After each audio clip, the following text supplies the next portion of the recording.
Harry's wife. He resented being challenged. One of the clear things that came out of the interview on ITV last night was that there's simmering anger and resentment underneath Harry. Anger and resentment are narcissistic traits, and everybody has them. With Harry, they are fairly strong traits also. Ordinarily, kept in check by emotional empathy and empathic traits, where that's worn down in certain situations, they come to the fore. And we saw that in the interview, that occasionally the anger started to appear in his demeanour. Of course, he didn't get up and walk over and headbutt Tom Bradby or start smashing up the room that they were in. It wasn't that extreme. But you could see that he resented when Bradby, as a journalist, asked him particular questions. Now, we know that Bradby was never going to give him the hardest questioning.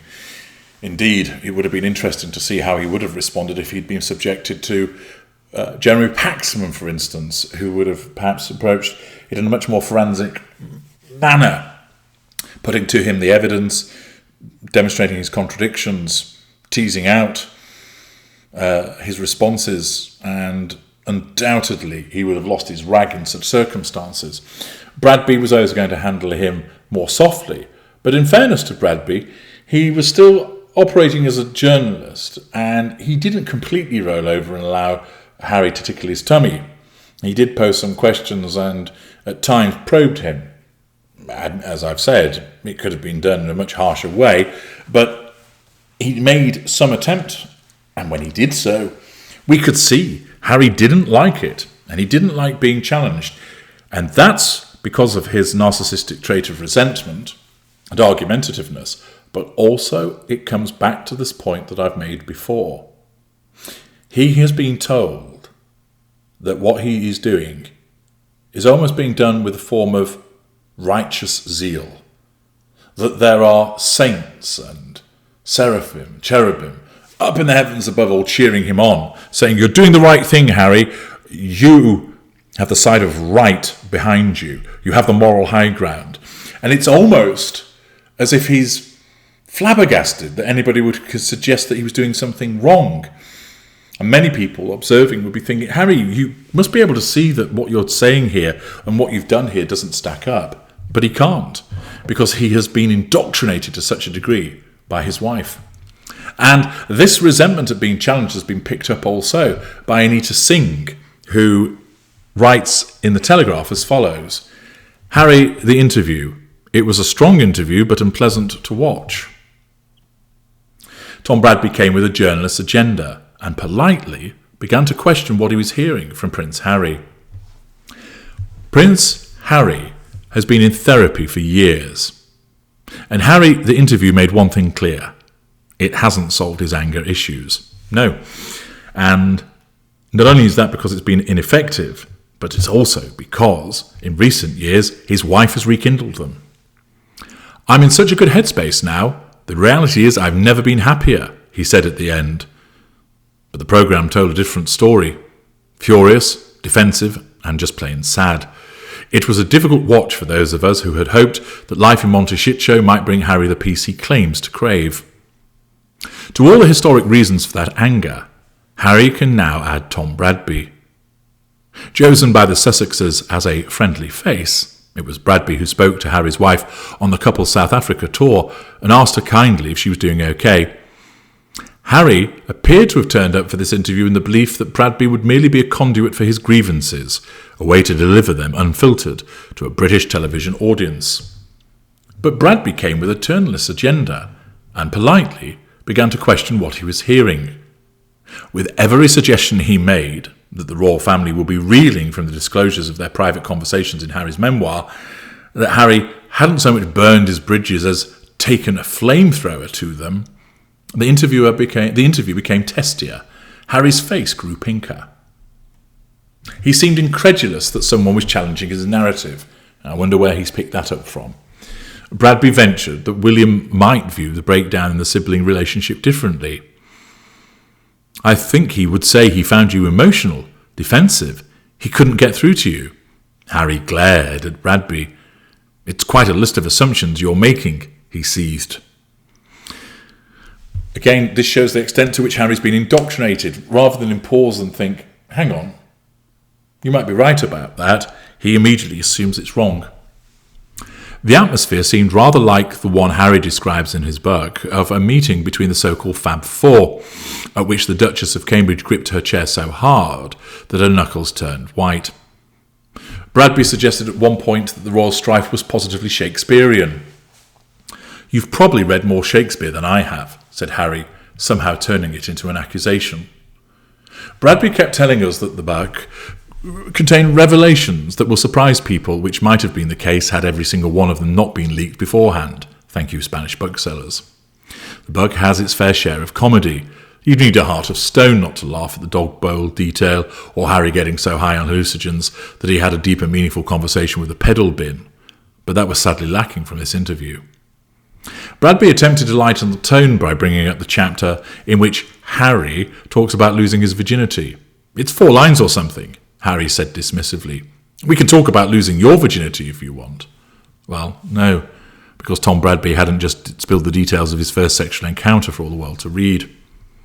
So in terms of scoops, the interview had little to recommend it, because every bit of the book had all been done to death already. As a psychological study, though, it was grimly fascinating. Nothing is Harry's fault, and almost everything can be blamed on the press. He mentioned the tabloids more times than I could count, with a relentlessness that bordered on the obsessive. And again, what has happened there is the confluence of 2 things.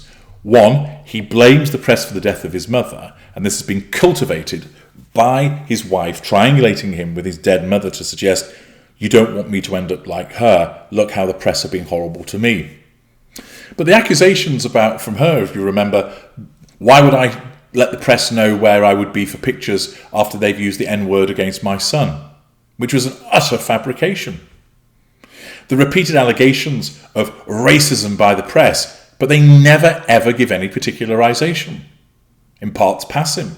I focused on that as a consequence of an article which identified that very point. We know that the press can behave in a reprehensible manner, but a combination of the deep-seated distrust that Harry has for it and the use that Harry's wife can make of that to exaggerate it and exacerbate it has resulted in him having this total paranoia that the press are out to get the pair of them all of the time, when in actual fact, the evidence to support that suggestion is sadly missing. The article continues, "Some of it made no sense, particularly on the subject of race. Harry's wife and Harry are fans of Lady Susan Hussey and think the press accused her of being racist. The press made up the accusations that the royal family was racist when the couple were actually making a very different allegation about unconscious bias. It was a strong interview, but unpleasant to watch. Bradby looked exhausted by the end, although I do suspect that after this interview he will be back on the Buckingham Palace Christmas card interview." What do people think about those observations? David Dixon, totally incoherent, contradictory nonsense. He came across as thick with a personality disorder. Everything is somebody else's fault, and he can't see any link between his actions and the consequences. Entirely right. And that failure is as a consequence of the fog that he's been placed within. Top hat. Harry seems to lack any sense of duty and responsibility to others. It is his duty to support the new King and Queen and the new Prince and Princess of Wales. It is his duty to set his private grievances aside. It is his duty to serve the British people. But all he thinks about is what he's entitled to. He comes across as angry, self-pitying, self-obsessed, and stupid. Robert Wilkinson. I like Tom Bradby, but the interview just wasn't tough enough. Nothing on Taliban killings. He didn't pin Harry down on the absurdity of now wanting private talks with his family when Harry reveals the most intimate details all of the time. Above all, one question. Diana was William's mother as well. How can you trample on William's grief like this? Have you no basic decency?